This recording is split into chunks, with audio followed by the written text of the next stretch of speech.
Inside the glass tower of Sterling and Associates, Marcus Hayes stood in a conference room where every eye held contempt. 33 years old, worn blazer from a thrift store, scuffed shoes that had walked too many miles, single dad with no degree. The words still hung in the air like smoke. You're wasting our time. His hand touched the door handle. 5 more seconds and he'd be gone. Back to the warehouse. Back to invisible. Then the notification hit every screen in the building. Project Horizon collapsed. $20 million gone. A data error their entire team of PhDs couldn't solve in 3 months. Marcus glanced through the open door at the projection screen and the chaos beyond. Charts, graphs, numbers. His brain caught something in those numbers. Something they had all missed. I know where the error is, the thought formed before he could stop it. The question wasn't whether he was right. The question was whether he had the courage to turn around and tell them. 3 weeks earlier, everything had been different. Marcus had been stacking boxes in the warehouse at 2 in the morning when the job posting appeared on his phone. Data engineer position. Sterling and Associates, one of the top consulting firms in Chicago. He'd stared at the screen for a long time, thumb hovering over the apply button. The fluorescent lights buzzed overhead. Somewhere in the darkness between rows of inventory, a forklift beeped. His daughter would be waking up in 4 hours. He'd promised to make pancakes before Mrs. Patterson arrived. He hit apply before he could talk himself out of it. The morning of the interview, Marcus woke at 5. His apartment was quiet except for the radiator clanking and the distant sound of traffic on Western Avenue. Lily slept on the couch, curled under her favorite blanket with the faded unicorns. She'd stopped asking why she didn't have her own room. Kids learn fast what questions cause their parents pain. He showered quickly, careful not to wake her. The mirror showed a man who looked older than 33. Lines around his eyes from too many late nights, gray starting at his temples. Sarah used to joke that he'd be distinguished when he was older. She'd never gotten to see him past 30. The suit jacket hung on the bathroom door. Carlos Martinez had lent him $60 yesterday, pressed the bills into his hand before Marcus could refuse. For the blazer, hermano. You need to look the part. The thrift store on 7th Street had exactly one jacket in his size. It smelled like mothballs and the elbows were thin, but it was the best he could afford. He'd spent 20 minutes last night polishing his only pair of dress shoes until they looked almost acceptable. The right heel was worn down from years of walking, compensating for the limp he'd developed after Sarah got sick. Stress fracture that never quite healed right. He told himself nobody would notice. Lily was sitting at the kitchen table when he emerged, spooning cereal into her mouth. 6 years old with her mother's dark eyes and the kind of observation skills that made lying impossible. Be good for Mrs. Patterson today. The words came out automatically. Lily looked at his jacket, the tie he'd borrowed from Carlos, the shoes that almost gleamed. She didn't ask where he was going. Didn't ask about the fancy clothes or why Daddy looked nervous. She'd learned not to ask too many questions about money or car or why they lived in a 1-bedroom apartment where she slept on the couch. Okay, Daddy. The milk left a white mustache on her upper lip. Marcus kissed the top of her head, breathing in the smell of her strawberry shampoo, and left before she could see his hands shaking. The walk to the L took 15 minutes. He couldn't afford the Miami pub, and the bus schedule didn't align with his interview time. The October air bit at his face, Chicago wind cutting through the thin jacket. By the time he reached the platform, his fingers were numb. The train rattled through the city. Marcus watched the neighborhoods change through the window. From the worn brownstones of his block to the gleaming towers of the Loop, each stop marking a shift in altitude and aspiration. The other passengers in his car wore real suits, carried leather briefcases, scrolled through phones that cost more than his monthly rent. He belonged in the warehouse, not here. The Sterling and Associates building rose 40 stories of glass and steel, reflecting the morning sun like a blade. Marcus stood on the sidewalk for a full minute, watching people flow through the revolving doors. They moved with the confidence of belonging, none of them checking the address twice or wiping sweaty palms on cheap fabric. The lobby stretched 3 stories high, all marble and polished brass. A sculpture that looked expensive but incomprehensible dominated the center. The receptionist sat behind a desk of dark wood, her makeup perfect, her suit probably worth more than everything in Marcus's closet combined. She looked him up and down when he gave his name. Her eyes lingered on his blazer, on the shoes he'd polished, on the way he stood like someone who wasn't used to standing in lobbies like this. The pause lasted 2 seconds too long. Fourth floor. She didn't smile. The elevator had mirrors on 3 walls. Marcus avoided looking at himself, but caught glimpses anyway. The blazer didn't fit quite right across the shoulders. The tie sat slightly crooked, despite his attempts to fix it. He looked like exactly what he was, a warehouse worker playing dress-up. The conference room was cold, temperatures set to something just uncomfortable enough to keep people alert. 4 people sat behind a long table with bottles of imported water and leather portfolios spread before them. Marcus recognized the setup from the research he'd done online at the public library, since his phone's data plan didn't allow for extensive browsing. The interview panel, the people who would decide if he was worth their time. Jonathan Pierce sat in the middle, head of data, according to his LinkedIn. Harvard MBA. Suit that probably cost $3,000. Watch that, Marcus had looked up online, $15,000. The kind of watch that signaled you'd arrived and everyone else should know it. He glanced at Marcus's resume, 1 page of community college courses and self-taught skills, and set it down like it was contaminated. So, Jonathan's voice carried the boredom of a man who'd already made his decision. Marcus, tell us about your educational background. Marcus's throat went dry. The water bottles on the table might as well have been on the moon. I attended Northwestern University for 3 years. Didn't complete my degree. Rachel Kim, the senior engineer, raised an eyebrow. She had a Yale MBA listed on the company website in the kind of technical brilliance that made her dangerous in meetings. Her expression shifted from neutral to dismissive in the space of a breath. You didn't finish college? No, ma'am. My wife got sick. Leukemia. I had to drop out to take care of her. Dennis Walsh from HR asked the next question, his smile thin and professional and completely empty. And now she passed away 3 years ago. I'm raising our daughter on my own. I'm sorry to hear that. Dennis's tone said he wasn't sorry at all, just following the script of appropriate responses. But you understand we only hire candidates with at least a bachelor's degree. It's company policy. Marcus nodded. He'd known this was coming, had practiced the response in his bathroom mirror at 4 in the morning.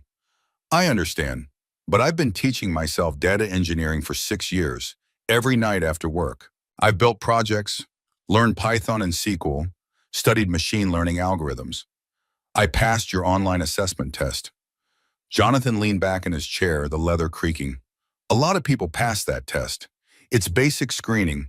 What we need here are people with real credentials, people who've been trained by the best institutions. I've built a portfolio. Marcus pulled out his laptop, old and heavy with a crack across the screen that he'd tried to fix with clear tape.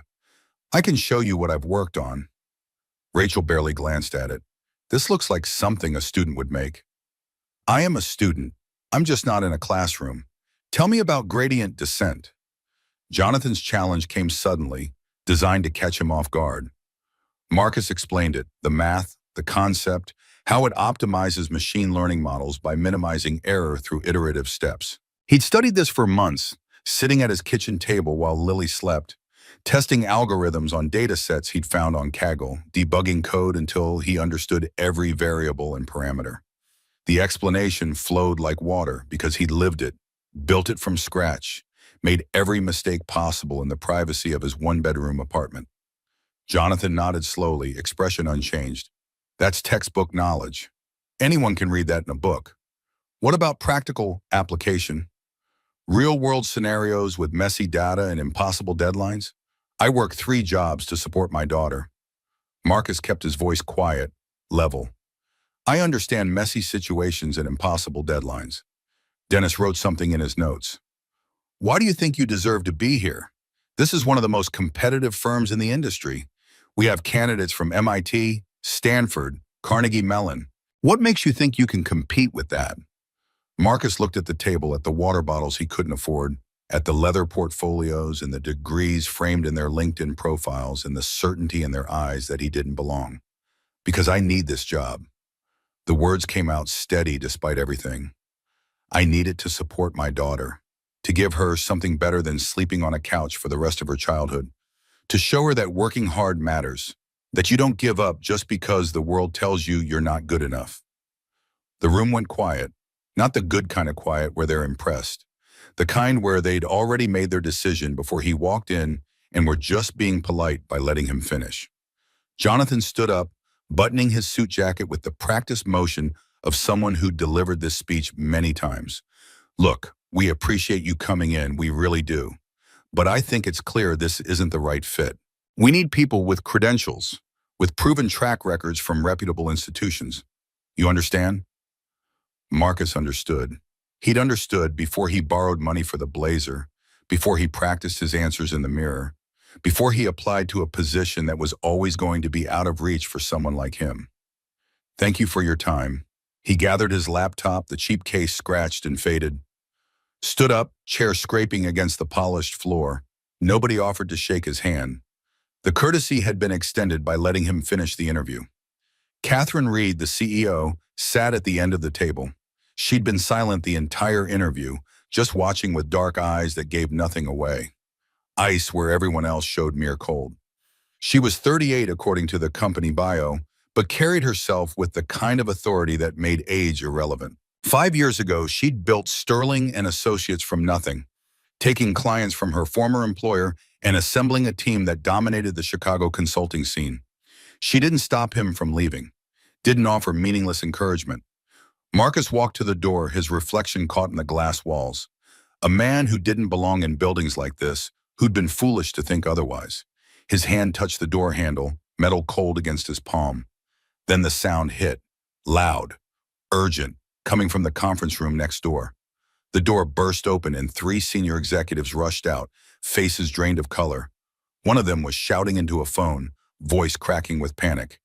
They can't just cancel. We've been working on this for 3 months. Another executive, a woman in a sharp gray suit that probably cost more than Marcus made in a month, was nearly running toward the interview room. We need everyone in the main conference room now. Horizon just collapsed. Jonathan's expression changed instantly, the professional dismissal replaced by something sharper. What do you mean collapsed? The client pulled out. $20 million contract. They said our data model is fundamentally flawed. They're taking their business to Stratton Analytics. Rachel stood so fast her chair fell backward, clattering against the wall. That's impossible. We've triple-checked everything. Multiple rounds of validation. Well, apparently we missed something critical. The woman in gray's voice was ice with an edge of panic underneath, because they just sent us a 10-page report explaining why our retention rate projections are worthless. The board is losing their minds. We need damage control now. People were flooding into the hallway. Phones were ringing. Someone was swearing in the open, professional veneer cracking. The calm, sterile environment of Sterling and Associates had fractured into chaos in under 30 seconds. Marcus stood there with his hand still on the door handle, frozen. Through the open door of the main conference room, he could see a massive projection screen. Charts and graphs and data visualizations filled it. A presentation about customer retention analysis. The same kind of work he'd studied alone in his apartment while Lily slept on the couch. The same algorithms he'd debugged at 3 in the morning. The same patterns he'd trained himself to recognize in the dark hours between midnight and dawn. His brain started working before he could stop it. Pattern recognition, data flow, variable relationships. The things that came automatically after 6 years of teaching himself because he had nothing else, no other path forward. He looked at the retention rate chart on the screen. 91%, a beautiful number, the kind that would make a client sign a $20 million contract without hesitation. But something was wrong. The data points were too clean, too consistent. No real-world data set looked like that without heavy filtering or manipulation. And the baseline variables they were using for active users included login frequency. He could see it right there in the methodology box. But login frequency didn't necessarily mean engagement. Someone could log in every day because of automated email reminders and never actually use the product. They'd show up as active when they were functionally dead users, inflating the numbers. And there was something else. The duplicate user detection methodology, visible in the smaller text on one of the slides. They were using email-based deduplication, standard protocol, but that wouldn't catch users who registered multiple accounts with different emails on the same device. Device fingerprinting was the standard approach for that kind of detection, and it didn't look like they'd implemented it. If they hadn't filtered duplicate accounts properly, their retention rate would be artificially inflated. Maybe by a lot. If 30% of their user base was duplicates and false positives, and their engagement metrics were counting inactive users as active, that 91% could easily be 68 or lower. That was the error. Marcus's hands went cold despite the warmth of the lobby. He could see it clear as daylight, the flaw that had caused a $20 million contract to evaporate. The thing their Harvard and MIT and Stanford graduates had somehow missed in 3 months of work. He could walk away right now, go back to his warehouse job and his delivery shifts and his late nights teaching himself things nobody would ever give him credit for. He could go home to Lily and tell her daddy didn't get the job, but that was okay. They'd figure something out like they always did. Or he could turn around. If he was wrong, they'd humiliate him even worse than they already had. They'd laugh him out of the building. He'd become a story they told at company happy hours about the guy with no degree who thought he could solve their problems in 5 seconds. If he was right, everything could change. Marcus thought about Lily, about the way she never complained when dinner was pasta again, because it was cheap and filled her stomach. About how she'd asked him last week if they could go to the zoo, and he'd said maybe next month, knowing next month wouldn't be any different from this month or the one before. About the way she slept on the couch and told him it was comfortable because she didn't want him to feel bad. He thought about 3 more years of warehouse shifts and aching joints and falling asleep in front of tutorial videos at 3 in the morning. About being invisible to everyone except his daughter. About the slow erosion of hope that came with checking price tags at the grocery store and doing the math in his head before putting anything in the cart. Be brave, Daddy. Lily's voice from this morning, small and certain, before he'd left. Marcus turned around. The conference room was packed now. Jonathan and Rachel and Dennis and a dozen other people crowding around the projection screen, voices overlapping in controlled panic. Catherine stood near the front, arms crossed, face unreadable. Ice Queen surveying the wreckage. Marcus knocked on the door frame. Nobody heard him over the noise. He knocked louder. Jonathan turned, face still red from stress and anger. What? We're in the middle of a crisis here. I know, Marcus's voice was steady even though his heart was trying to break through his ribs. And I think I know where the error is. The conference room went dead silent. 20 people turned to stare at Marcus like he'd just announced he could fly. Jonathan's face shifted from red to purple. What did you just say? I think I know where the error is, Marcus repeated, voice steadier than his hands. In your data model. Rachel let out a sharp laugh, the sound harsh in the sudden quiet. You've got to be kidding me. We have a team of PhDs who've been working on this for 3 months. You looked at a screen for 5 seconds and think you found something we missed? She took a step toward him. Who do you even think you are? Jonathan moved closer, clone expensive and overwhelming. We just rejected you. You don't work here. You don't belong here. And now you're interrupting a crisis to play data analyst. Marcus's jaw tightened. I saw the retention rate chart on your projection, 91%, but the data looks too clean. I think there's bias in your input. Bias? Rachel's voice dripped with contempt. We filtered everything according to industry standards. Multiple rounds of validation, peer review. Where exactly did you get your data science degree that makes you qualified to question our methodology? I don't have one. Marcus kept his voice quiet, refusing to rise to the bait. But I've been studying this for 6 years, every night. And I think you're calculating retention based on active users without properly filtering duplicate accounts and bot registrations. Jonathan moved closer. That's the most ridiculous thing I've ever heard. Do you have any idea how thoroughly we clean our data? We use email-based deduplication, standard protocol. Email-based deduplication doesn't catch users who register multiple accounts with different emails on the same device. The words came out calm, factual. You need device fingerprinting for that. And if you're counting login frequency as engagement without measuring actual product usage, your active user definition is going to inflate your retention numbers. The room went quiet again, but this time it was a different kind of quiet. The kind where people were actually listening instead of preparing their next dismissal. Catherine Reed moved from her position at the back.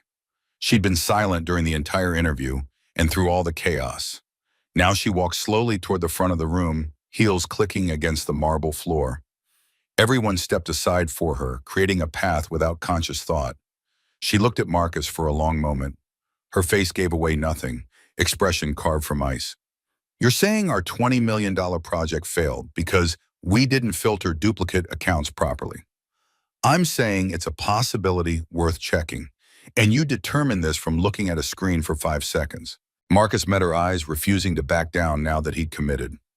I determined it from 6 years of teaching myself how to read data while working 3 jobs to support my daughter.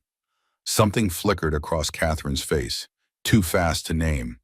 She turned slightly, glancing at Jonathan and Rachel with an expression that was almost amused. Not quite a smile, but something colder, more calculated. Then back to Marcus, her lips curved in that not smile. Okay, the word landed like a challenge, sharp and deliberate. I'll give you 10 minutes. Prove it. She crossed her arms and stepped back deliberately, creating space. The posture of someone watching a performance they already knew would end badly. A teacher giving a student just enough rope to hang himself. Dennis shifted uncomfortably near the door. Rachel's smirk returned, settling into place. Catherine wasn't giving Marcus a chance.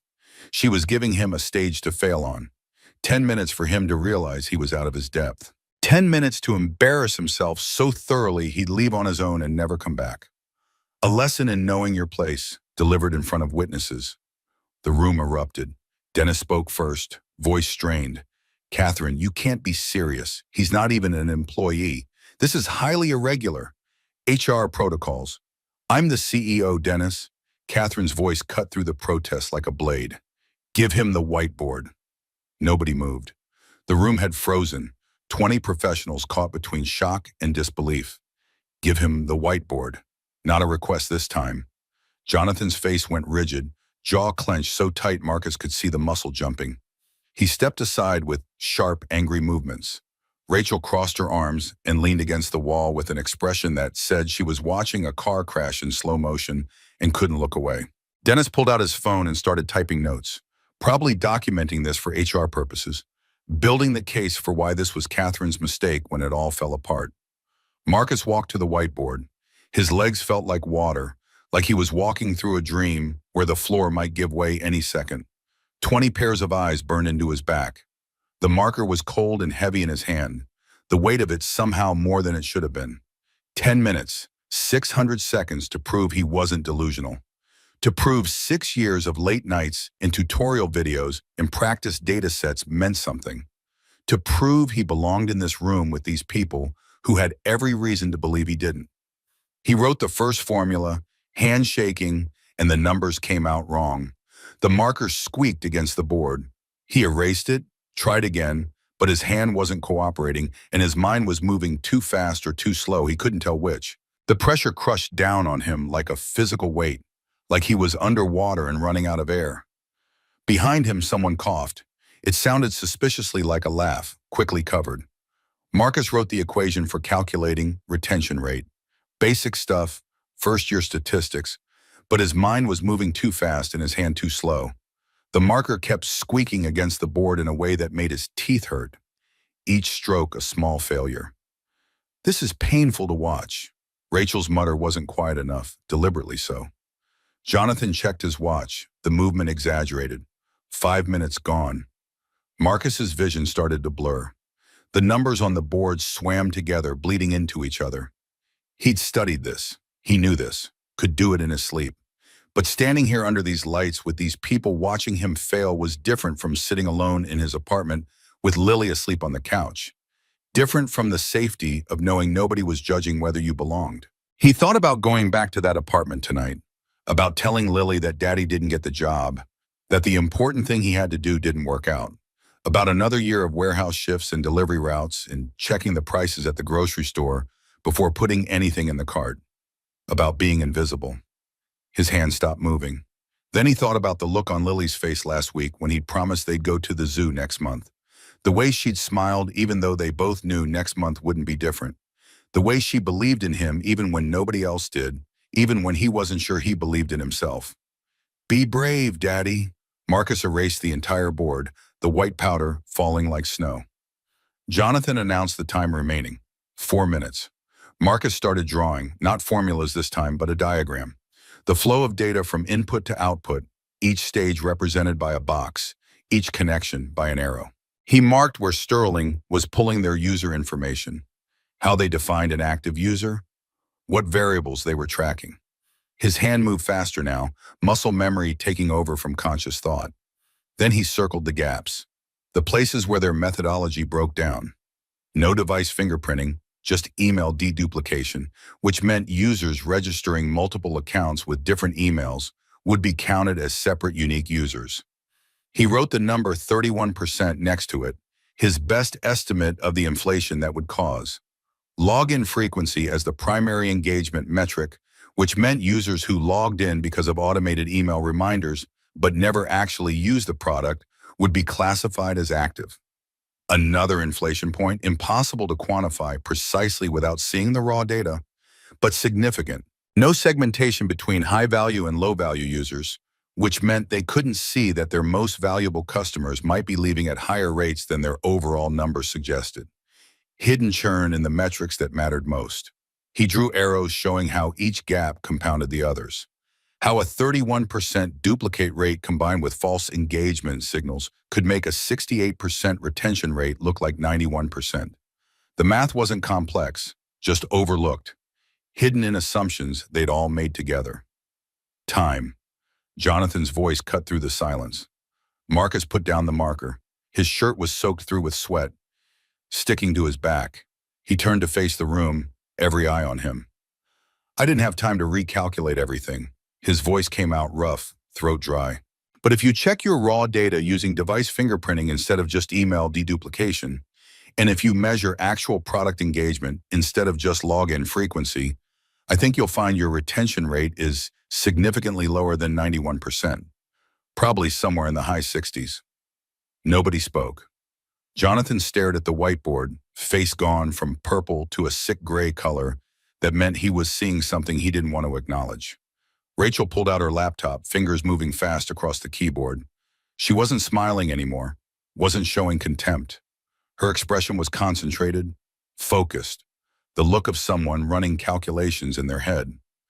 Catherine walked up to the board. She studied the diagram Marcus had drawn, traced the arrows with her eyes, read each annotation carefully. The calculated amusement had vanished from her expression, replaced by something sharper, more dangerous. Then she turned to Jonathan. Check it now. Jonathan's jaw clenched. Catherine, this is based on a theory from someone with zero professional experience. We've already validated our methodology multiple times. This is a waste of time we don't have. Check it now, Catherine repeated, voice soft, deadly soft, the kind of quiet that was more threatening than shouting. Jonathan pulled out his laptop with sharp, angry movements. He opened their database, fingers hammering the keys as he wrote a query to pull the raw data. Applied device fingerprinting to identify duplicates, something that should have been done 3 months ago, but hadn't been because everyone assumed email deduplication was sufficient. The room watched in silence as he ran the script. 30 seconds passed, then a minute. Jonathan's face got progressively paler, color draining like someone had opened a tap. Oh God, the whisper was barely audible. Rachel looked over his shoulder at the screen, her expression cracked, professional composure fragmenting. That can't be right. Run it again. Jonathan's voice came out hollow. Duplicate rate is 31%. If we remove duplicate accounts and recalculate based on device fingerprint, he didn't finish the sentence. Didn't need to. What's the actual retention rate, Jonathan? Catherine's question was quiet, precise. 68%. Not 91. The number hung in the air like smoke. Someone swore quietly. Someone else dropped their phone, the clatter loud in the sudden silence. Dennis stopped typing and just stared at Jonathan's screen, mouth slightly open. Rachel's voice was small, stripped of its earlier confidence. That's impossible. We've been working on this for 3 months. We had multiple people review the data cleaning process. We validated everything, and we all made the same assumption. Jonathan's admission came out quiet, defeated. That email deduplication was sufficient. We never thought to check device-level data because it's extra work and we were under deadline pressure and everyone was doing it the standard way. Catherine turned to Marcus. Her expression hadn't changed, but something in her eyes was different now. Sharper, more focused. The cold calculation had transformed into something that might have been respect. You just identified the root cause of a $20 million failure in 10 minutes. Each word deliberate, weighted. The same problem my entire team missed for 3 months. Marcus didn't know what to say. His heart was still trying to break through his ribs, adrenaline making his hands shake. Catherine continued, voice carrying through the silent room. But identifying a problem is different from solving it. You've shown me you can see what others miss. Now you need to show me you can build a solution that actually works.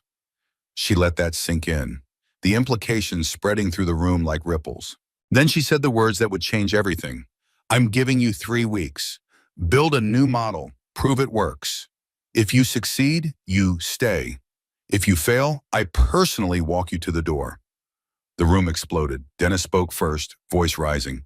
Catherine, you can't be serious. He doesn't even have a degree. Company policy explicitly requires a minimum of a bachelor's degree for any data position. HR will have a field day with this. Legal will, I'm the CEO. Catherine's voice cut through his protest. I make the policy. Rachel stepped forward, expression shifting between shock and calculation.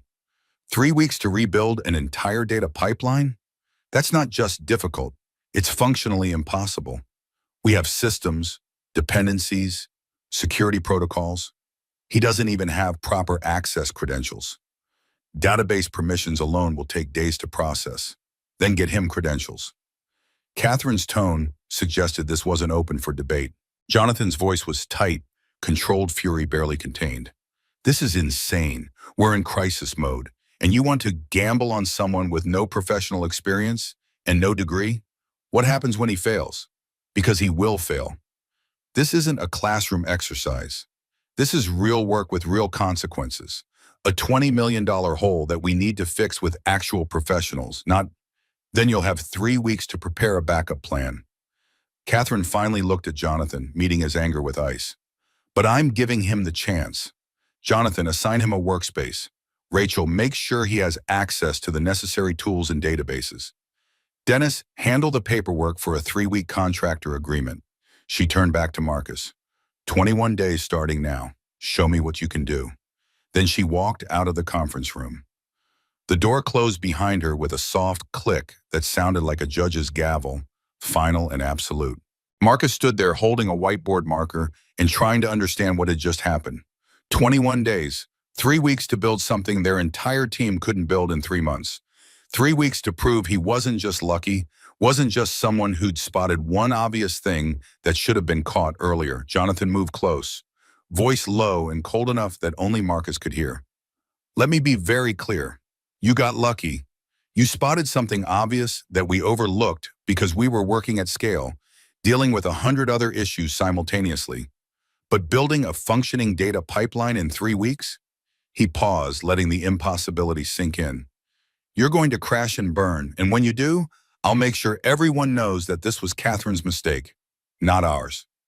He walked past Marcus and out the door, shoulder deliberately bumping against his. Rachel followed without a word, face unreadable. Dennis gathered his things and left with a tight smile that was more grimace than anything friendly, already composing the memo in his head about proper HR protocols and liability. The room emptied. Marcus was left alone with a whiteboard full of diagrams and the weight of 21 days pressing down on his shoulders like a physical thing. He pulled out his phone. 2 missed calls from Mrs. Patterson. A text from Lily, sent 20 minutes ago. When are you coming home, Daddy? His fingers shook as he typed back. Soon, sweetheart. Daddy loves you.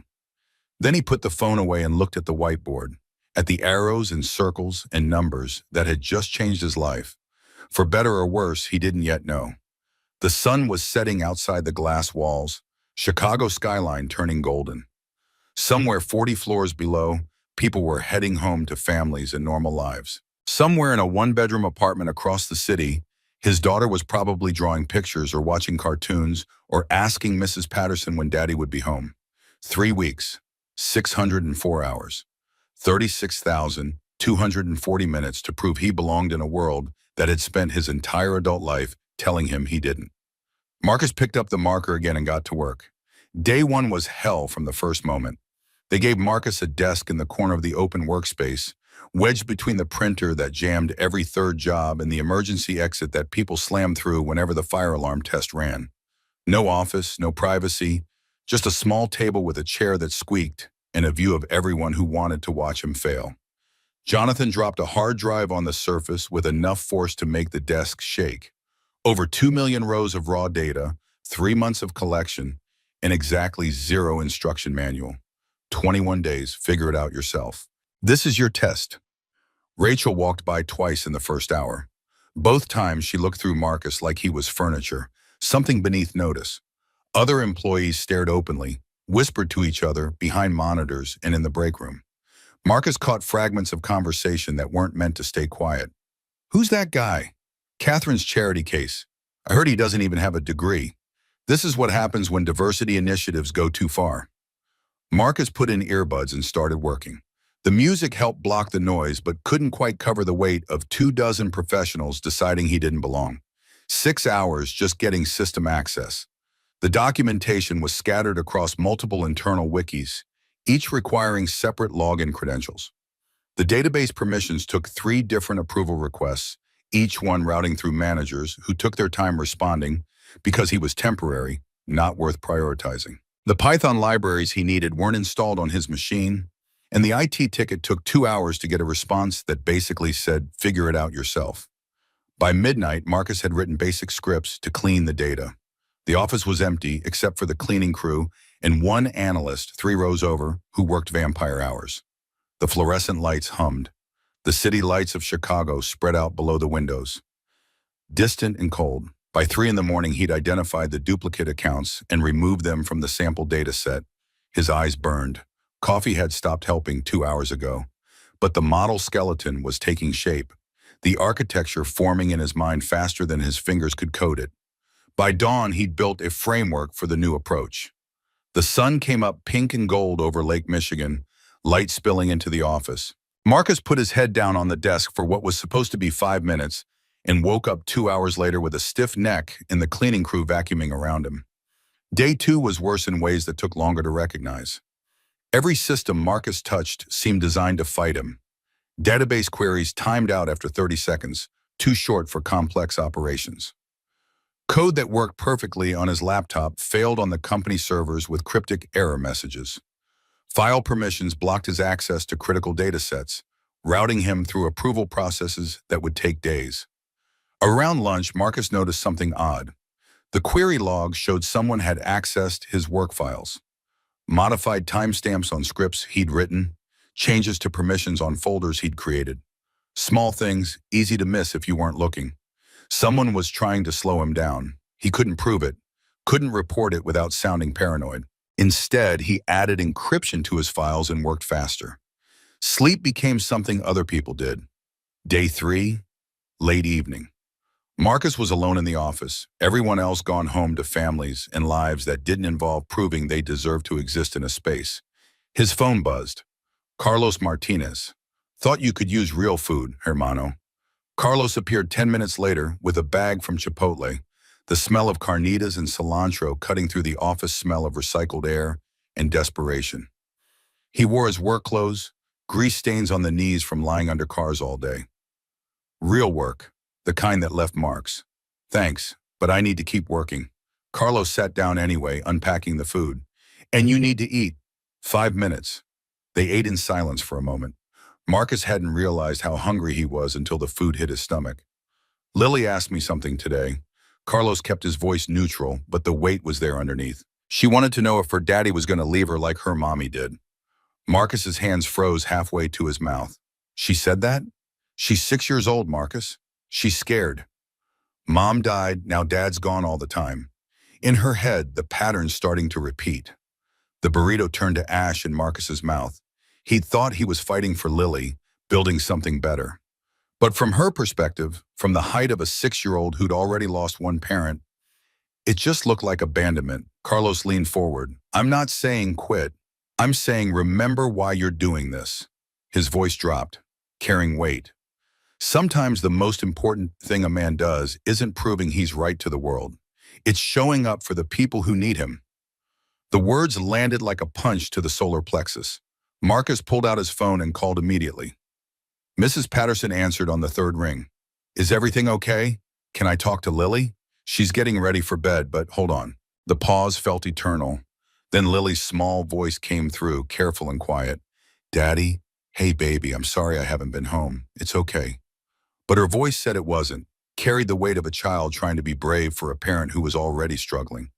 You're doing your important work. Lily, I need you to know something. I'm not leaving you, ever. You understand? Silence on the other end, then a small sound that might have been a sob being swallowed. Mommy left. The words came out tiny, breaking. She didn't mean to, but she left. Marcus's chest cracked open. I know, sweetheart, but I'm not going anywhere. I'm fighting for us right now. So you can have your own room so we don't have to worry about money. But I will never, never leave you, promise? The word was desperate, needing something solid to hold on to. I promise. Do you trust me? I trust you. I love you to the moon and back. I love you to the moon and back and around the sun 3 times. Their game, their ritual, the thing that meant safe. Marcus hung up and sat there in the empty office with Carlos watching. His eyes were wet. She's been holding that in. Kids hold everything in until it breaks them. Carlos stood, gathered the trash. 2.5 weeks left, hermano. Make it count. But don't lose her while you're winning. After Carlos left, Marcus stared at his screen. The code blurred. He'd been so focused on proving himself to Catherine, to Jonathan, to everyone who'd dismissed him, that he'd forgotten the person who already believed in him. Day 4, late evening, most of the office had cleared out. Marcus was deep in debugging a query when footsteps approached. He looked up to find Catherine standing there with 2 coffee cups. She set one on his desk without asking, pulled over a chair. How's progress? Slower than I'd like. Access issues. That's intentional. Catherine's acknowledgement was casual, like she was discussing the weather. Jonathan's making it difficult. Then why give me this chance if he's going to sabotage it? Catherine took a sip of her coffee, expression thoughtful. Because I need to know if you can survive this environment. This company eats people without pedigree. If you can't handle obstacles now, you won't survive 6 months. Better to find out during the trial period. The logic was brutal and honest. Marcus appreciated the lack of pretense. 15 years ago, I was where you are. Catherine's voice dropped, losing its executive polish. MBA from DePaul, not Harvard. Rejected by 47 companies. When someone finally hired me, everyone called it a diversity hire. Said I was there to check a box, that I couldn't possibly compete with the real talent. What changed? I built a model that grew that company 300% in 2 years. Her smile was sharp, satisfied. Proved that potential matters more than pedigree. But I had to prove it every single day for a decade. Every meeting, every project, every interaction was another test I couldn't afford to fail. She stood to leave, paused at the edge of his desk. The coffee's from the good place 3 blocks over. Not the swill from our machine. Then she was gone, leaving Marcus with imported coffee and the understanding that this was as close to encouragement as Catherine Reed gave anyone. By the end of day 7, Marcus had the core architecture complete. The data cleaning process was functional. Duplicate removal worked across multiple test cases. But critical pieces were missing. Transaction log validation required access he didn't have. Customer lifetime value integration needed legacy system data that was locked behind additional approval layers. Real-time processing capacity was beyond his current infrastructure. He texted Lily every night. Daddy loves you, almost done. She sent back drawings made into emoji art, stick figures and hearts and houses with windows that glowed yellow. 14 days left. The number haunted him. Day 8 started with Marcus staring at an access-denied message that wouldn't go away no matter how many times he submitted permissions requests. Transaction logs. He needed them to validate that the model was accurately predicting user behavior. Without them, he could build a pipeline but couldn't prove it worked. Jonathan walked by at lunch, timing perfect. He looked at Marcus's screen, at the red error text. Having trouble?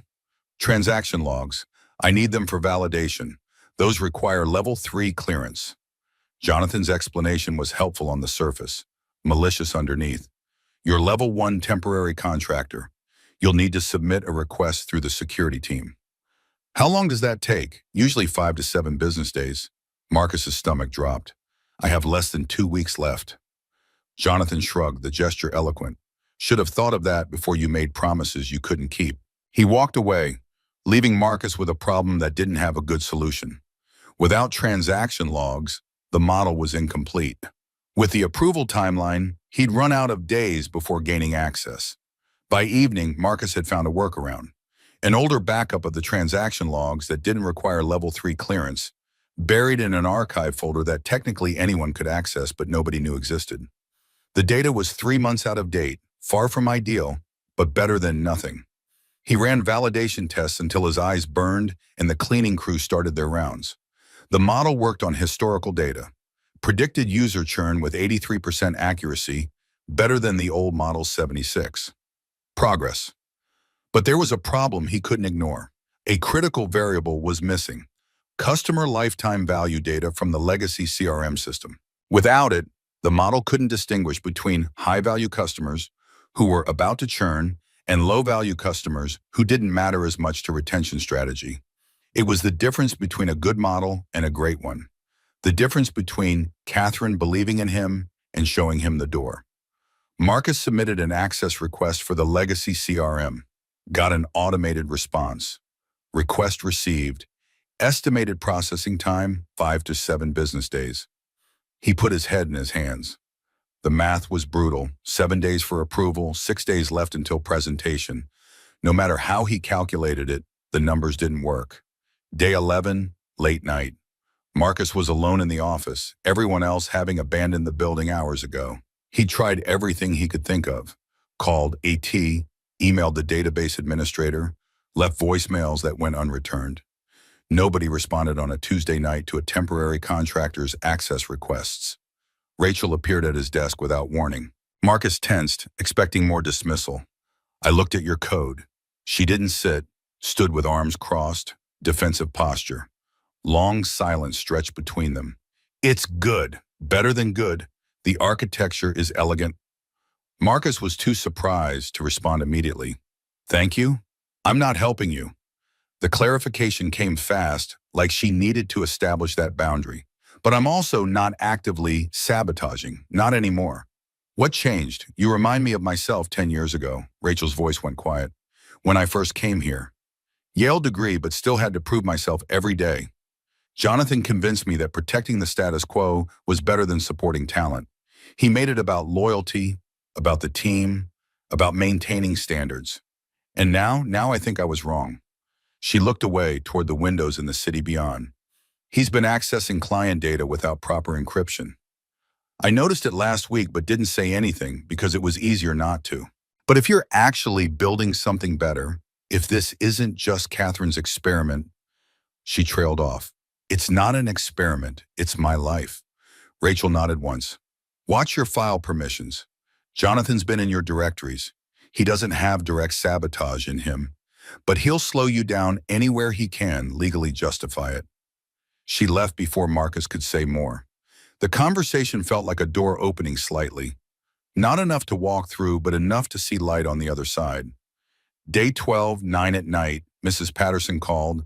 Her voice was strained. Lily wants to talk to you. She's been crying. Put her on. Lily's voice came through small and breaking. Daddy, when are you coming home? Soon, baby. I promise. That's what you said last week.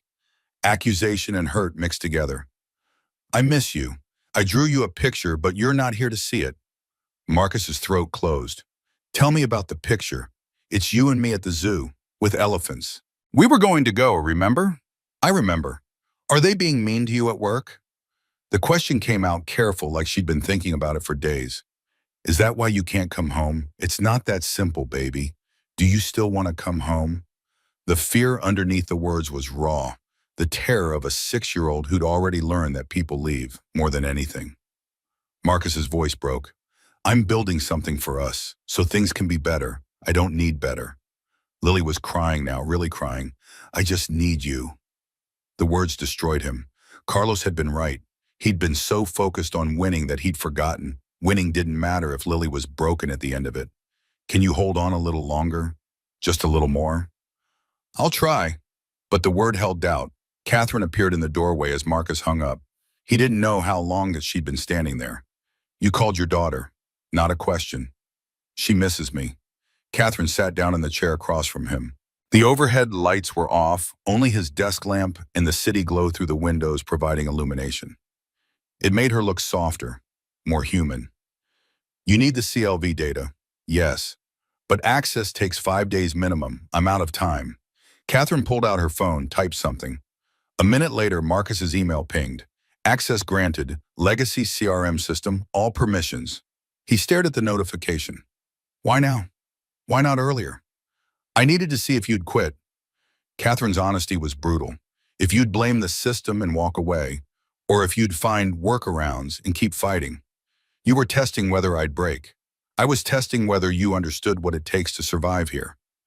She leaned forward. You have 9 days. Finish the model. Marcus looked at her, really looked. The exhaustion in her eyes despite the perfect makeup, the lines around her mouth from holding too much in for too long, the absolute control that never wavered, even in private. Why are you doing this? Really? Catherine was quiet for a moment. When she spoke, her voice was softer than he'd ever heard it. Because I remember what it's like to be invisible, and I remember the person who finally saw me. She paused at the door. My daughter's name was Sophia. She'd be 8 now. Her voice cracked slightly, the first real break in her armor. Leukemia took her when she was 4. Work is what kept me alive after. Marcus froze. The revelation landed like a physical blow. I'm sorry, so am I. Catherine's eyes were bright, fighting tears that wouldn't fall. But it means I understand what it's like to fight for someone who needs you to survive, to keep going when every part of you wants to give up. Then she was gone, leaving Marcus alone with access credentials and the understanding that Catherine wasn't just betting on his skills. She was betting on shared grief, on the recognition that some losses forge you into something stronger or break you completely. For the first time in 3 years since Sarah died, Marcus felt something shift in his chest. Not just gratitude, something deeper, more complicated. Catherine saw him not because he reminded her of her younger self, but because she understood what it meant to be the last line of defense for someone you loved. He pushed the feeling down. Couldn't afford it. Not yet. Focus on the work. Days 13 and 14 passed in a blur of 20-hour shifts. Marcus pulled the CLV data, integrated it into the model, ran test after test, fixed errors, optimized queries, validated results across multiple scenarios. Lily stayed with Mrs. Patterson. Marcus texted, I love you every night, and got back drawings and hearts and words spelled in 6-year-old phonetics. I miss you, Daddy. Come home soon. By the end of day 14, the model was 90% complete. 7 days left. The number burned in his mind like a countdown to judgment. Day 15, morning. Marcus found an anomaly in the query logs that made his blood run cold. Someone had been accessing client data without proper security protocols. Small amounts, easy to miss in the normal flow of work, but consistent over 3 months, carefully timed to avoid audit triggers.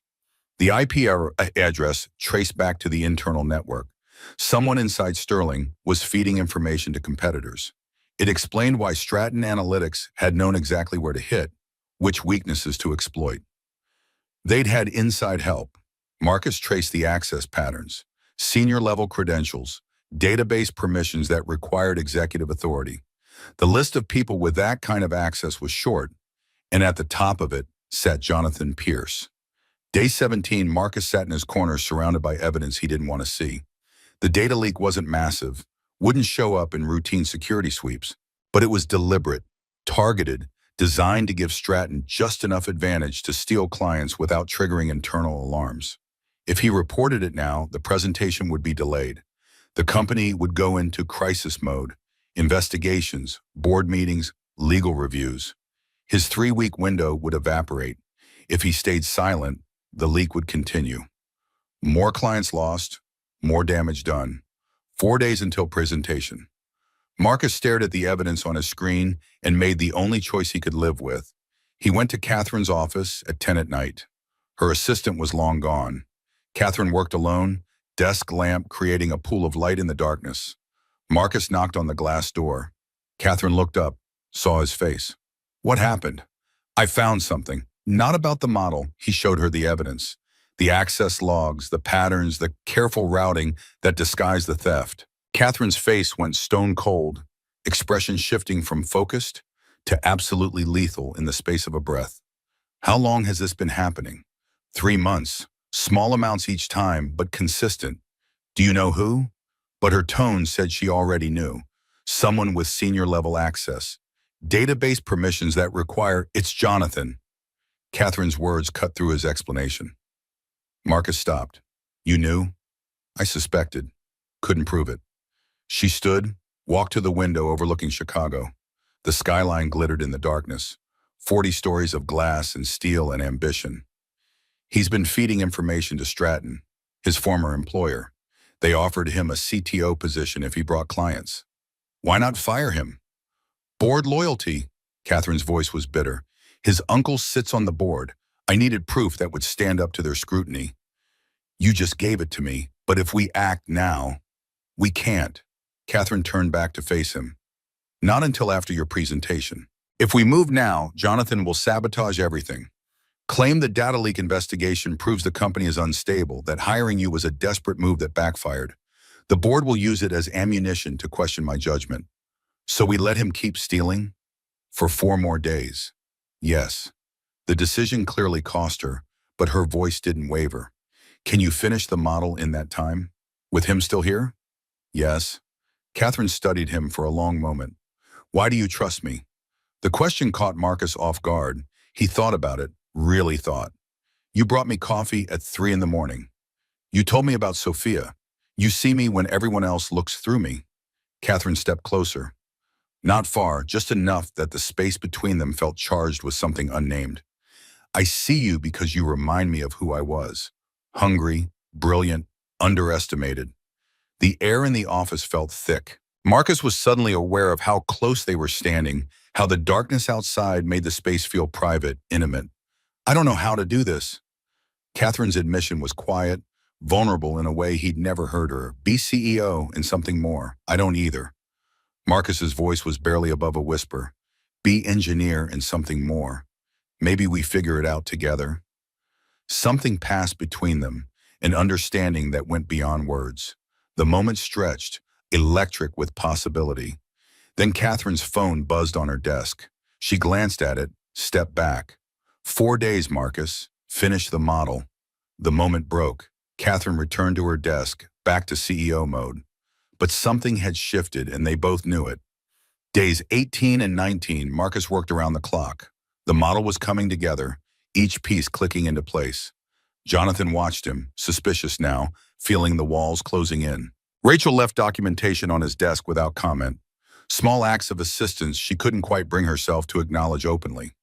Dennis brought coffee one morning, casual comment about the board being impressed he'd made it this far. Marcus saved everything with triple backups, encrypted all his files, made sure nothing could be deleted or corrupted by someone with administrative access. The code was solid, the validation strong. It would work. He was certain now. Day 20, evening. Model complete except for final testing. Marcus ran the last validation series, watching the numbers scroll across his screen. 87% retention prediction accuracy, 84% precision on customer churn identification 30 days in advance. Better than anything Sterling had ever built. He saved everything, backed it up to 3 different locations, then put his head down on the desk and closed his eyes. Just for a moment. When he opened them, it was 2 in the morning. Why? The office was silent except for the hum of servers and the distant sound of traffic. Marcus had been asleep for 3 hours, the first real rest in days. His neck was stiff, back aching from the desk. Tomorrow. The presentation was tomorrow morning.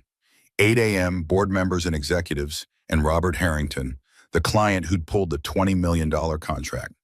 The man who would decide if Marcus's 3 weeks had been enough. Marcus went home at 4 in the morning. Not to sleep, just to shower and change into the suit Catherine had arranged for him to borrow. A real suit this time, one that fit, one that didn't smell like thrift stores and desperation. Lily was asleep on the couch with Mrs. Patterson dozing in the armchair, infomercials playing on mute. Marcus kissed Lily's forehead without waking her, breathing in the smell of her strawberry shampoo. Left a note on the counter. Daddy has something important today. I love you. By 6 in the morning, he was back at Sterling, sitting in the empty conference room with his laptop and a presentation he'd thrown together in what little time remained. The slides were simple, basic, nothing like the polished decks the company usually produced. But the model was sound. The data was clean. The results were real. That had to be enough. At 7, people started arriving. Board members in expensive suits, faces Marcus had seen only in the company directory. Senior executives who'd never acknowledged his existence in 3 weeks. Dennis sat up near the door with his laptop, ready to document everything for HR purposes. Rachel came in early, took a seat in the middle row. She met Marcus's eyes and nodded once. Not quite support, but not hostility either. Something in between, a truce. Jonathan entered with his usual confidence, but there was something different underneath. A tension around his eyes, a tightness in his shoulders. He knew something was coming, could feel the shift in the air. He sat front row, waiting. At 7:45, Robert Harrington arrived, CEO of Harrington Analytics, 55 years old with silver hair and a presence that filled rooms. He'd built his company from nothing, made a fortune in retail analytics, and didn't suffer fools. He looked at Marcus the way someone looks at a stain on expensive furniture, something that shouldn't be there. This the guy? His question directed at Catherine. This is Marcus Hayes, lead engineer on Horizon Recovery. Robert's skepticism was palpable. 3 weeks to fix what took 3 months to break. This should be interesting. Catherine was the last to enter, dressed in dark navy, every hair in place, absolute control radiating from her like heat. She sat at the head of the table and gestured for everyone to settle. The room quieted. 20 pairs of eyes turned to the front. Marcus stood, legs hollow, and connected his laptop to the projection screen. His daughter was home waiting. His career hung on the next hour. 3 weeks of work, 6 years of self-teaching, 33 years of being told he wasn't good enough. Time to prove them all wrong. The first slide appeared on the screen. No fancy graphics, no corporate polish. Just a title in simple font. Why we got it wrong, and how we fixed it. Marcus's hands steadied as he began.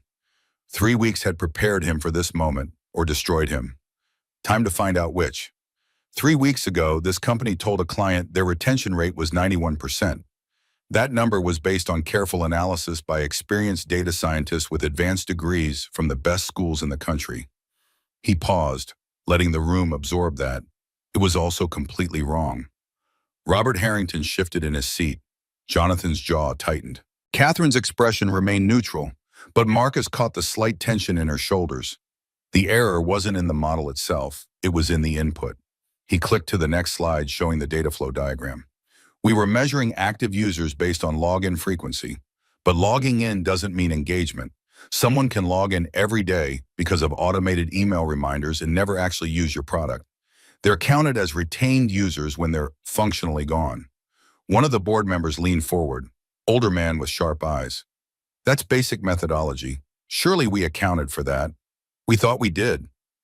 Marcus kept his voice steady, factual. And there was a second issue. The deduplication process used email matching. But users who create multiple accounts with different emails on the same device were counted as separate individuals. Robert frowned. Our tech team raised that concern during the initial meetings. Your people told us it was handled. It wasn't. Marcus clicked to the next slide, showing the actual numbers. Email-based deduplication caught obvious duplicates. But it missed users operating multiple accounts across the same hardware. That inflated the user base by 31%. Rachel was staring at her hands. Jonathan had gone very still, the kind of stillness that comes before explosion or collapse. When you combine these two errors, you get retention numbers that look amazing. 91%, any executive would sign off on that, but the real number was 68%. Marcus let that sink in. That 23-point gap is the difference between success and failure, between a $20 million contract and losing it. The silence in the room was absolute. Dennis had stopped typing. The board members exchanged glances that carried weight. So what's your solution? Robert's question cut through the quiet, demanding substance. Marcus advanced to the architecture slide. Device fingerprinting instead of email for deduplication. Engagement scoring based on actual product usage, not just login frequency. Customer lifetime value integration, so we can identify high-value users at risk of churning before they leave. He clicked through the technical details. Predictive analytics that can flag potential churn 30 days in advance with 84% precision. The old model told you who had already left. Marcus looked directly at Robert. This model tells you who's about to leave while there's still time to intervene, and it focuses your retention efforts on the users who actually matter to your bottom line. What kind of accuracy are we talking about? A board member asked. 87% for retention prediction, 84% precision on churn identification, tested on 3 months of historical data with validation across multiple user segments. How do we know this isn't just retrofitted to historical data? Another board member challenged. That it'll actually work going forward? Marcus met the challenge directly. You don't. Not until you test it in production. But I can show you the validation methodology, cross-testing across different time periods, edge cases I accounted for, and I can walk you through exactly how the model handles new users versus established users versus declining users. For the next 20 minutes, Marcus broke down the technical details. Board members asked pointed questions about scalability, about processing speed, about edge cases and error handling. Marcus answered each one, showing his work, explaining his reasoning. When he didn't know something, he said so plainly, I don't have that data, but here's how I would test it. When he'd made assumptions, he labeled them clearly. This is an assumption based on industry standards, but it can be verified by, it wasn't a sales pitch. It was a technical presentation by someone who understood the work at a fundamental level, who'd built it with his own hands in 3 weeks of sleep deprivation and determination. Robert raised his hand. Can I get a copy of the documentation? Marcus sent it immediately, email already prepared. Robert stood, gathering his things. Give me 10 minutes to review this with my team. He walked out with 2 analysts. The conference room door closed behind them with a soft click. Immediately, quiet conversations erupted. Board members huddled together, voices low but urgent. Jonathan and Rachel were having an intense whispered exchange. Marcus sat down, suddenly aware of how exhausted he was. 3 weeks of pressure released in 30 minutes of presentation, but the verdict still hung in the air. Catherine caught his eye from across the room. She gave a single small nod. Not approval, just acknowledgement. You did the work. Now we wait. The 10 minutes felt eternal. Marcus checked his phone. A text from Mrs. Patterson.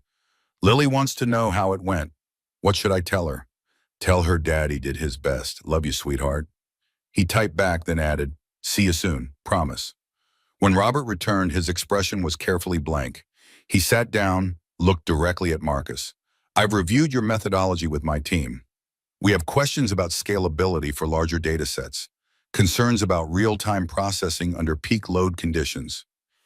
Each point felt like a nail being driven in, but the core approach is sound, better than sound. It's what we should have had 3 months ago. Marcus felt something loosen in his chest. Not celebration yet, but the first breath after drowning. Robert turned to Catherine. But I'm not signing a $20 million contract today. The air left the room. Catherine's expression didn't change, but Marcus saw her fingers tighten almost imperceptibly on the table edge. We'll do a 2-month pilot test. Robert's terms came out measured. Final. You implement this model on one of our secondary product lines. If it performs as promised, we reinstate the full Horizon contract. Same terms, $20 million over 2 years. But if it fails, we walk. Permanently. Catherine stood, extended her hand without hesitation. Agreed. They shook. The board members started talking over each other, questions about implementation timelines and resource allocation. Someone started clapping, awkward in the sudden shift from tension to tentative celebration. Robert held up his hand for silence. But I want him as lead engineer. He pointed directly at Marcus. Not as a consultant. Full-time employment. This is his model. He should be the one to implement it. Jonathan's face went sheet white. Rachel looked surprised but not displeased. Dennis was already pulling up employment templates on his laptop. Done. Catherine's voice carried absolute authority. Marcus Hayes, lead data engineer, reports directly to me. Implementation starts Monday. The meeting dissolved into logistics discussions. Marcus sat there trying to process what had just happened. Not the full contract, not immediate vindication, but something better. A real chance, a legitimate test, with his name on it. The room gradually cleared. Board members filtered out to other meetings. Executives dispersed to handle the operational details of standing up a pilot program. Dennis left with a stack of paperwork and a bemused expression. Rachel paused at the door. She looked back at Marcus. That was solid work. The admission cost her something, but she gave it anyway. Welcome to the team, Hayes. Then she was gone, leaving Marcus and Jonathan and Catherine in the aftermath. Jonathan approached slowly. His face carried a strange mix of anger and resignation, defeat settling into the lines around his mouth. Congratulations. The word came out flat. You fooled everyone. I didn't fool anyone. I did the work. We'll see how long that lasts. Jonathan's voice dropped to something harder. First mistake you make, I'll be there, and you will make mistakes. Everyone does. Catherine's voice cut across the room like a blade. Jonathan, my office, now. Jonathan flinched. He looked at Marcus one more time, something complicated in his expression. Not just hatred, something more like grief for a position he'd known was already lost. Catherine's office was all glass and steel, with a view of Chicago that made the rest of the world seem small. Jonathan stood by the window. Marcus stood near the door with Dennis, who'd been called in as witness. Catherine sat behind her desk with a folder that looked official and damning. Marcus found something interesting while building the model. Catherine opened the folder, spread documents across her desk. Data breach, 3 months. Internal source with senior-level access. Jonathan's face shifted. Defiant first, then pale, then trapped. You can't prove that. Your former employer. Catherine's words were surgical, precise. Stratton Analytics, where you had a CTO offer waiting if you brought clients. Dennis spoke up, voice professionally neutral. We have your emails, Jonathan. I'd flagged them yesterday as part of routine security audit. Encrypted communications to Stratton servers. Data transfers that bypass normal protocols. The silence stretched. Jonathan looked out the window at the city below, the skyline he'd helped build Sterling to dominate. I built this department. His voice came out quiet, hollow. Hired everyone, created all the processes, established the standards that made us competitive. And then you sold those standards to our competitors. Catherine's response was ice. Jonathan turned, and for the first time, Marcus saw something other than antagonism in his face. Pain. Real, genuine pain. You brought in someone with no degree to replace me, after everything I've done. After years of building this company's reputation. His voice cracked slightly. He's good, isn't he? Better than me? The question hung in the air, vulnerable and raw. Not the voice of a villain, but of a man watching his relevance evaporate in real time. Catherine's expression softened fractionally. He identified in 10 minutes what you missed in 3 months. He built in 3 weeks what you couldn't build in 3 years. But that's not why you're leaving. You're leaving because when you got scared of being surpassed, you chose to tear down instead of build up. Her voice carried disappointment more than anger. And that's something I can't allow in my company. Dennis handed Jonathan a document. Security will escort you out. Effective immediately. Your severance package is outlined here. It's generous given the circumstances, but contingent on signing the non-compete and NDA. Jonathan took the papers with shaking hands. He looked at Marcus one last time. Good luck. You're going to need it. Not threatening this time, just bitter, resigned. Then he was gone, escorted by 2 security officers who'd been waiting in the hall. The office felt larger without him. Catherine stood, walked to the window, looked out at the city. Marcus stayed by the door, uncertain whether he should leave or wait. He wasn't wrong. Catherine's voice was quiet. You are better than him. That's what scared him most. I feel like I should feel worse about that. Don't. She turned to face him. Empathy is fine. Guilt is wasted. You didn't take his job. He gave it away when he chose betrayal over growth. Dennis cleared his throat. I'll leave you two. Marcus, come by HR tomorrow. We have paperwork. Then it was just Catherine and Marcus in the office with Chicago sprawling below, and 3 weeks of pressure finally released into the space between them. You did it. Catherine's words were simple, carrying weight. Saved the company, caught the leak, earned your place. I had help. Marcus looked at her directly. You gave me access when you didn't have to. You brought me coffee at 3 in the morning. You told me about Sophia. Catherine stepped closer. Not far, just enough that the distance between them shifted from professional to something else. You know why I gave you this chance? Because I reminded you of yourself. That's part of it. She paused, weighing words. But there's more. When my daughter Sophia was sick, I had to drop everything. I was a junior analyst at Stratton. Had to choose between career and my child.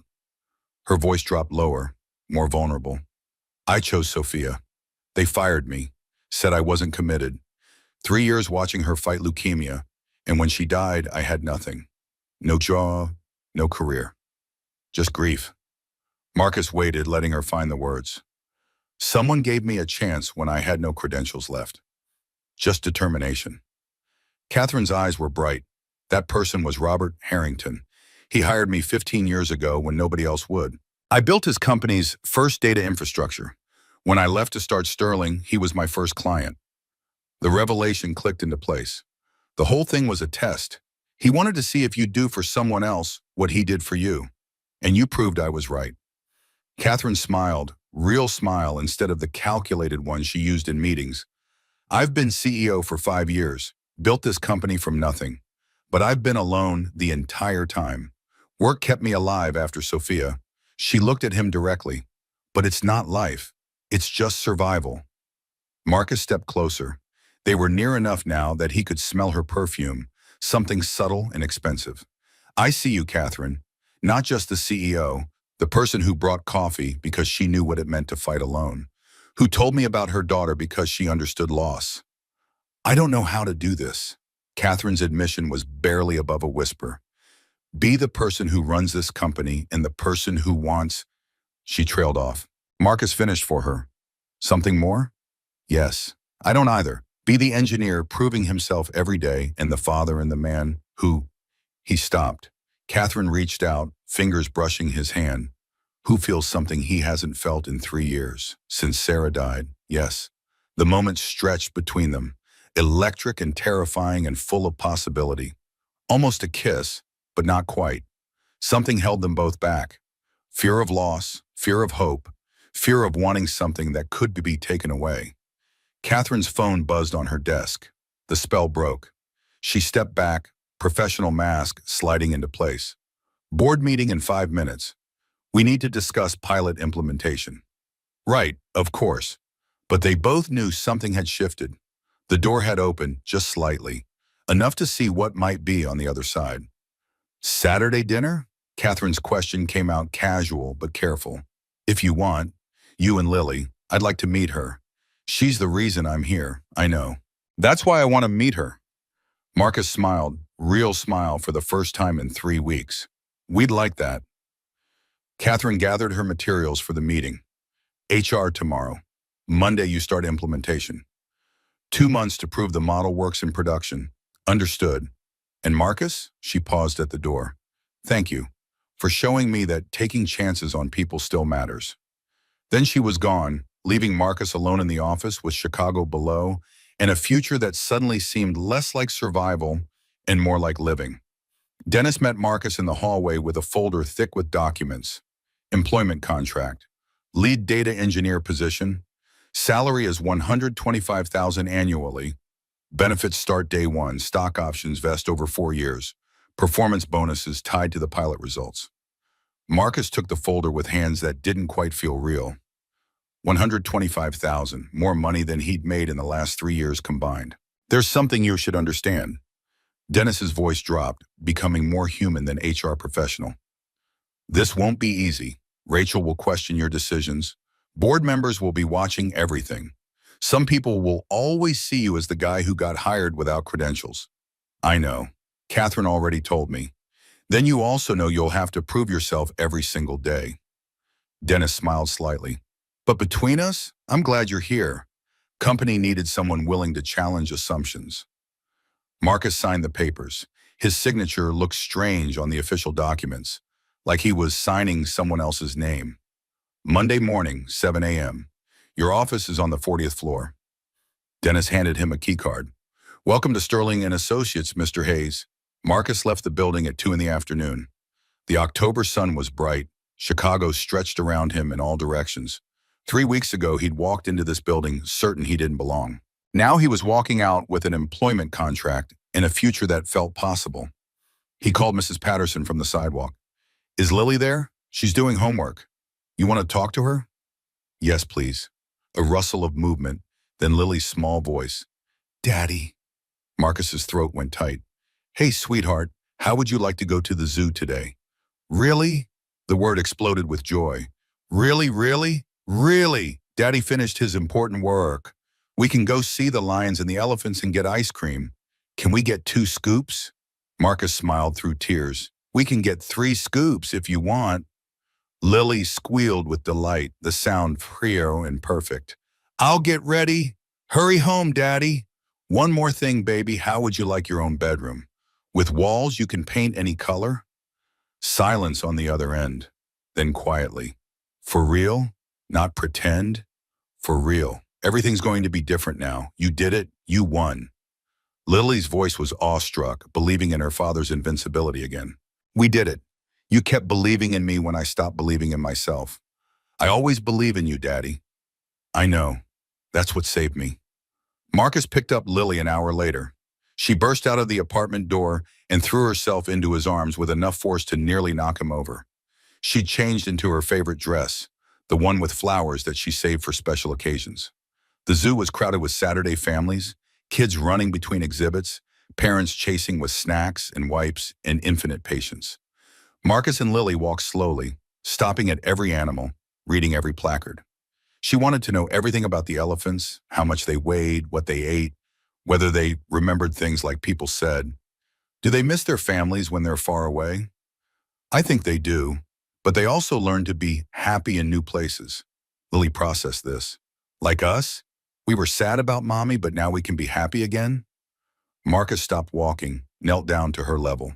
Yes, baby, exactly like us. We'll always miss Mommy, but we can still be happy. Are you happy now, Daddy? I am. Are you? Lily threw her arms around his neck. I am now. I missed you so much. I missed you too. I'm sorry I was gone so long. But you came back. You promised and you came back. They got ice cream, 3 scoops each, chocolate and strawberry and vanilla. More than either of them could actually eat.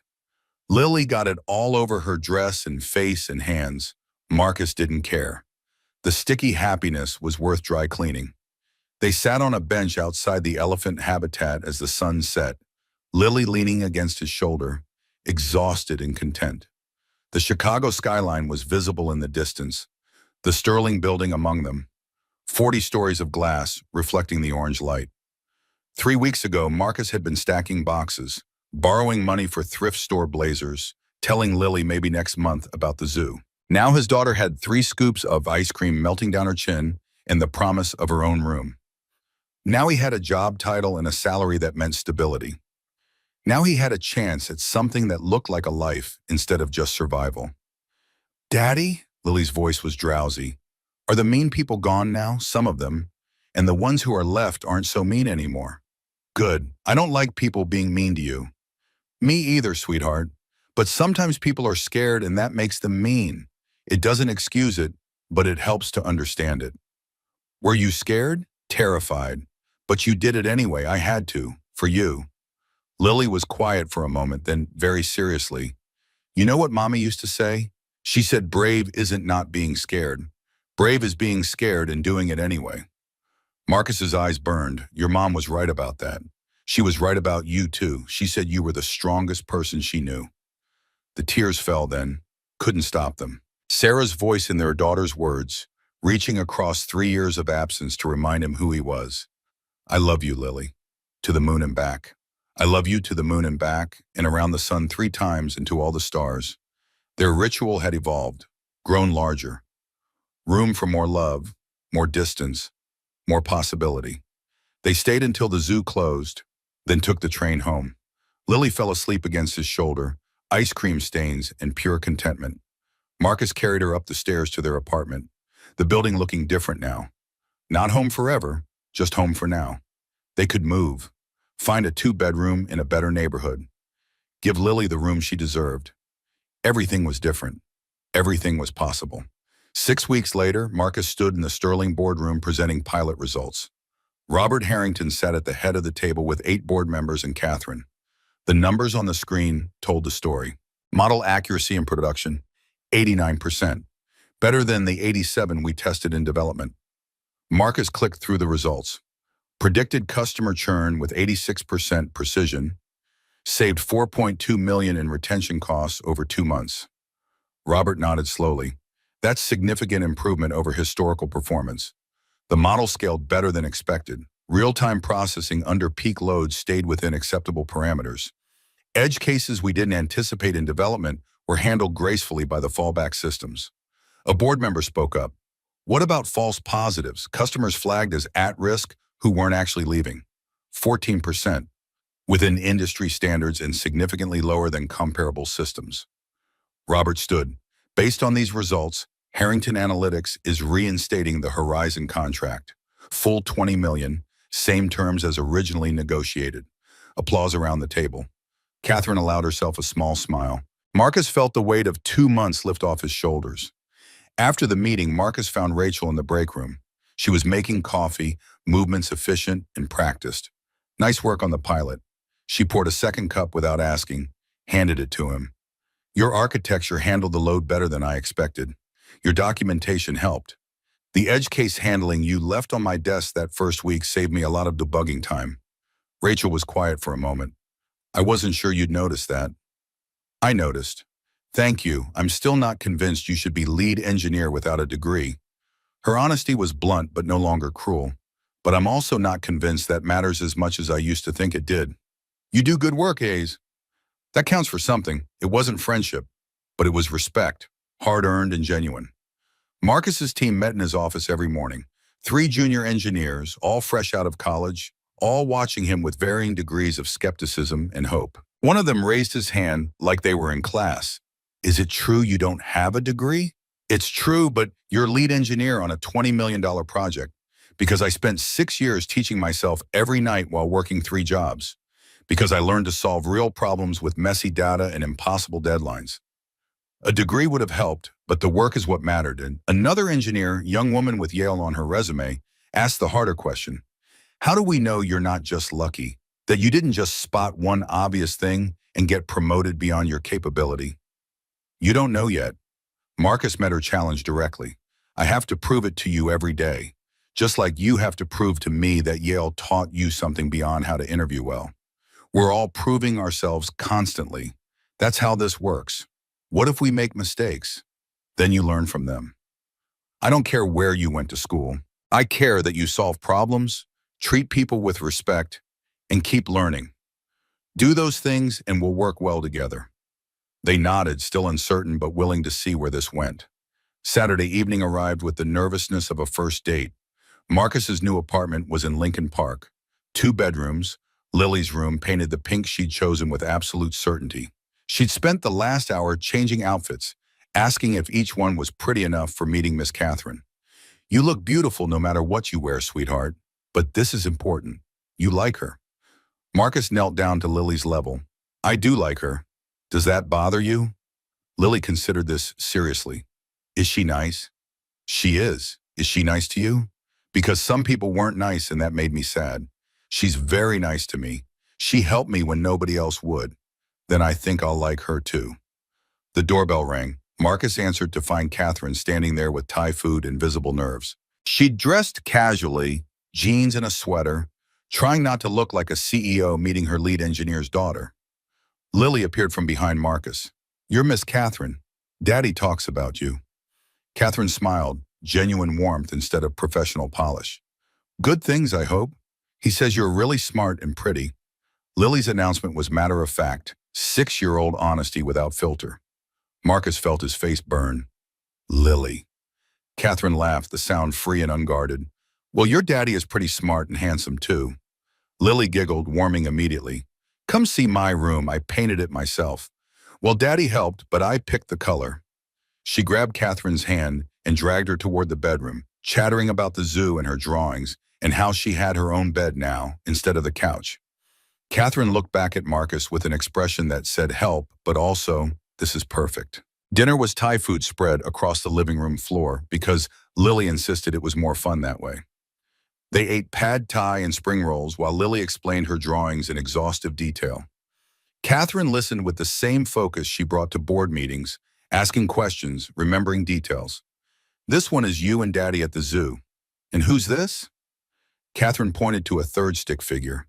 That's you, because you helped Daddy and now you're friends. Catherine looked at Marcus, something soft in her expression. I'd like to be friends with both of you. Then you have to come to the zoo with us next time. Lily's logic was absolute. That's what friends do. I love that. After Lily went to bed, Marcus and Catherine sat on the balcony with coffee. The Chicago night spread before them, lights and sound and possibility. She's wonderful. Catherine's voice was quiet. You've done an incredible job with her. Most days I feel like I'm making it up as I go. That's parenthood. I remember. She trailed off. Marcus waited. Sophia would have been 8 now. Same age Lily will be in 2 years. Catherine's voice cracked. Some days I can't remember her voice. That terrifies me more than anything. Marcus reached over, took her hand. Tell me about her. So Catherine did. Talked about Sophia's laugh, about how she loved dinosaurs and wanted to be a paleontologist. About the way she'd insisted on wearing her tutu to the hospital for chemo because pretty clothes made the medicine work better. About the last time they'd gone to the zoo together, 3 months before the end. I haven't talked about her like this in years. Catherine wiped her eyes. Everyone at work knows she existed, but nobody asks. It's easier for them to pretend I don't have that pain. It's easier for them. Not for you, no. Not for me. They sat in comfortable silence, hands linked, watching the city breathe. I don't know how to do this. Catherine spoke into the quiet. Build something with someone when I'm terrified of losing them. I don't either. Marcus squeezed her hand, but maybe we figure it out together. Slowly, no pressure, just seeing where it goes. I'd like that. Me too. Catherine leaned her head on his shoulder. Marcus wrapped his arm around her. They stayed like that until the coffee went cold. 2 people who'd survived loss finding tentative hope in each other. 2 months became 3, became 4. The pilot expanded to full implementation. Marcus's team grew to 7 engineers. The Horizon contract delivered everything promised and more. Board meetings stopped being inquisitions and became progress reports. Rachel invited Marcus to lunch one afternoon, picked a quiet place away from the office. They talked about architecture and algorithms and gradually into territory more personal. I owe you an apology. Rachel's words came out stiff, unpracticed. I was threatened by you because you represented everything I'd been taught didn't matter. Skills without credentials, talent without pedigree. It forced me to question whether the things I'd built my identity around actually meant what I thought they did. You don't have to apologize. I understand institutional pressure. I do, though, because I let that fear make me cruel. That was my choice, Marcus nodded. Apology accepted. For what it's worth, I'm glad you're here. The work is better. The team is better. I'm better. That means something coming from you. Good, because I mean it. They walked back to the office together, not quite friends, but something close enough to matter. Carlos came by the new apartment one evening, brought beer and congratulations. He looked around at the space, at the kitchen that was actually separate from the living room, at Lily's bedroom with her name on the door. You did it, hermano. Actually pulled it off. Couldn't have done it without you. The $60, the pep talks, watching Lily when I needed. Carlos waved him off. That's what brothers do. Blood or chosen, doesn't matter. They drank beer on the balcony while Lily showed Catherine how to play her favorite video game inside. Catherine was terrible at it, dying repeatedly, but Lily's laughter was worth the frustration. She's good for you. Carlos nodded toward Catherine. Both of them are. I know. It's terrifying. Love usually is. especially after loss. Is it love? It's only been a few months. Carlos looked at him with the wisdom of someone who'd seen combat and come home. Love isn't about time. It's about seeing someone completely and choosing them anyway. You see her, she sees you. That's rare. Marcus watched Catherine through the window, completely focused on Lily's instructions about game controls. Professional mask entirely gone. Yeah, it is. 6 months after the presentation, Marcus stood in his office on the 40th floor preparing for another meeting. His phone buzzed. Catherine, dinner tonight? My place? I'm cooking. You cook? I'm attempting to cook. Results uncertain. Backup pizza number on speed dial. Marcus smiled. We'll be there. Catherine's townhouse was in Gold Coast, 3 stories of restored brownstone with original molding and a kitchen that looked like it belonged in a magazine. She answered the door wearing an apron, flour in her hair. It's going poorly. Her admission was immediate. The recipe said intermediate. It lied. Lily peeked into the kitchen. Can I help, please? I need all the help I can get. They cooked together, Lily on a stool explaining patiently how to measure flour, Catherine following instructions with the same intensity she brought to board presentations. Marcus watched from the doorway, heart full to breaking. This was what Sarah had wanted for him. Not just survival, but life, joy, connection. The chance to build something new without forgetting what came before. Dinner was only slightly burnt lasagna and perfectly fine salad.